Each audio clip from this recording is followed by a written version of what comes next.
Hey guys, Spac Daddy Doug here. I'm glad to be back. Took a break from making these videos about a month, but I'm glad to be back. Just in time. There's a lot of exciting things happening in the SPAC universe. SPACs are back up on the rise after taking a little bit of a low. But today I want to talk about a very important SPAC stock that you probably haven't heard about. It's been under the radar, but this is probably going to be one of the most important SPACs within this year that you should know about. And as an investor, you should definitely keep an eye on this one. Today I'm going to be talking about Juniper Industrial, key emphasis on industrial holdings. They're a SPAC stock run by a team that has a lot of experience with acquisitions. Most of the management team comes from a company called Honeywell. They basically have run Honeywell for the last 20 years, and they moved over to the SPAC world, and they just got done another SPAC about a year ago, a couple of guys on the management team. But if I want to put it this way, and emphasis on this team, if you were to make a fantasy team for SPACs, and you had to pick your management, who you wanted, this team right here, hands down, the team that you want. So what they are going to be doing is they're looking to develop a company based in the industrial area. About a month ago, there were some rumors that, hey, there's a company called Proterra. If you haven't heard about them, they make these electric buses. And apparently someone started this rumor that potentially Juniper could buy them. Not going to happen. In totally different industries. Even though there's some Honeywell employees over at Proterra, I mean, there's 110,000 employees at Honeywell. It's just not going to happen. But what's really interesting about the SPAC stock is 18 hedge funds currently are invested into Juniper. And I got this information, this is as of August, so the data could have changed. But right now, they are currently hold the record for the most amount of hedge funds invested into a SPAC in its history. So that just goes to show you how great this management team is. I'm going to go a little bit into what they're looking for. But so Juniper focuses on companies within the industrial sectors, such as those within aerospace and defense, automation, construction, and industrial technology, among other things. So this is identical to what Honeywell does. And they go on to talk about how their management team, and this is off their website and the S1 filings and everything, how they have experience, and they're looking to target this specific industry. So they're looking for across the industrial spectrum. Of course, these guys have a lot of experience, and they are probably the most experienced people in these industries to develop a team. And what they did at Honeywell is basically Honeywell is just not a company that makes a single product. It's a very extremely diverse company with diverse products, thousands of products. I could probably spend weeks talking about all their products, but it's very exciting things that Honeywell creates and develops. I can go into a little bit about that history, about their history, and why, where I think they're going to be going. So Honeywell started back in the early 1900s, one of the oldest publicly traded companies. They started off making thermostats and heating equipment, which you're probably familiar with. In World War II, they got involved with making cameras and aviation and such. So they got involved in airplanes. They also got involved very early on, before IBM, making these mainframe computers, and they were really big into that. And then in the 80s, they started getting into like home business and building control. So like monitoring big buildings and the temperatures in those buildings. But what really changed in the year 2000, they hit a series of mergers. And what's interesting here is the management team that's going to be on this SPAC was in all those mergers. And they really made Honeywell from an old crumbling company that probably would have been out of business by now into a company that's in the Fortune 100 and has just recently joined the Dow Industrial Average again, or Dow Industrial again, after being out for a very long time. So, and it just goes to show like how powerful of a company this is. But so in the year 2000, Honeywell made a merger with a company called Pitway, and this is very key. They do fire protection and security systems. But the CEO of Pitway stayed on to Honeywell for another, I think, 17 years. And during his time, during his 17 years, this guy, the CEO of this specific business that stayed on, was responsible for 60 mergers. In addition, this SPAC stock is getting the CEO of Honeywell, who was CEO from 2002 to 2017, and he was involved in 80 mergers himself and 60 divestitures.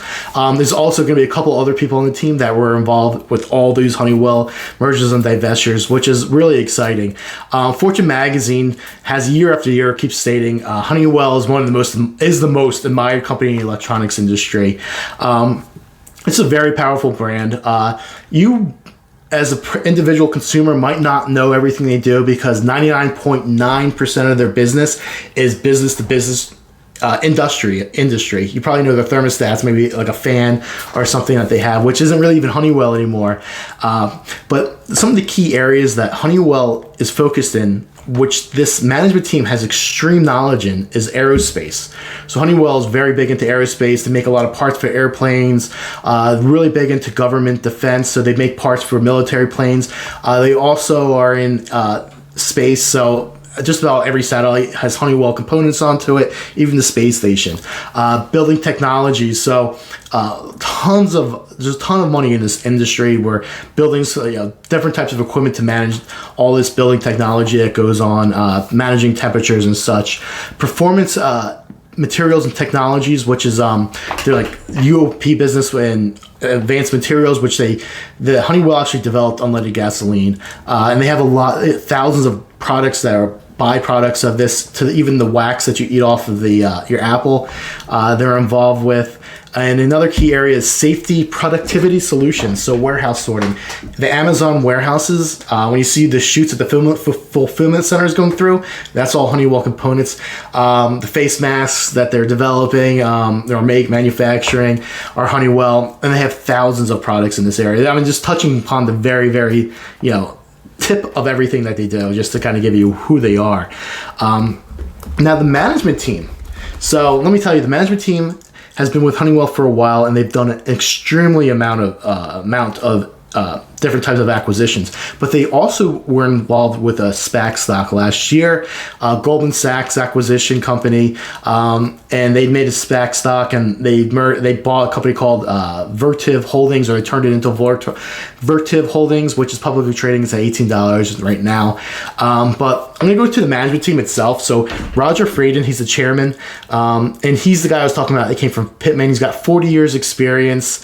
He turned, in Honeywell itself, he turned it business he was responsible and involved with from $2 billion to a $17 billion business in the fire and safety industry.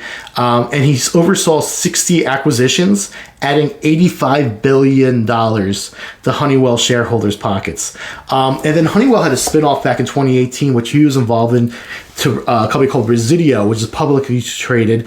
And what they do is they sell like thermostats and the thermometers into your houses. But he was involved with making that company, bringing on the CEO, the board, developing the whole entire company itself back in 2018. And now it's publicly traded. You can buy their stock. He also sat on the board. He sits on I think 7, 8, 9 boards. And he was also involved with the Goldman Sachs Acquisition Holding Corp, which I was just talking about. The next person is Brian Cook, who's the CEO of Juniper. And he is the VP of Corporate Development at Honeywell. And he was involved in execution of over 60 buy and sell side transactions. And he led the spinoff for Garrett Motion turbochargers. So if you don't know who Garrett is, if you have a car that has a turbo in it, most likely it's a Garrett turbo. It's publicly traded now. It's spun it off from Honeywell. The company's based in Switzerland, even though they're traded on the U.S. stock exchange for the Garrett turbos, which is pretty interesting. Another guy is Mark Levy. He was at Honeywell. He did over 10 acquisitions. Another person on the board is Mitchell Jacobson. He's the only non-Honeywell guy, but brings in 40 years experience of industrial equipment in the distribution sector. And then the last person I want to talk about is Dave Cote. So Dave Cote was the CEO of Honeywell from 2002 to 2017. And then he was also the chairman for Vertiv Holdings from 2018 to February of this year. And he's got before this he was at GE for many years, but he was responsible for over 80 acquisitions at Honeywell. And basically Honeywell, I was saying, was it was a very, they're responsible for these guys really lifted Honeywell to what it is today. So a long history of this management company. What's really cool is the stock is currently trading at $10, and warrants are about $1.50 a piece. So you're at the ground floor for buying in. Warrants are a little bit pricey. They've gone up over the past few weeks. I don't know why, but they have. And they went up a little bit because of this Proterra rumor. But it's still the ground floor. Standard 1-to-1 warrants.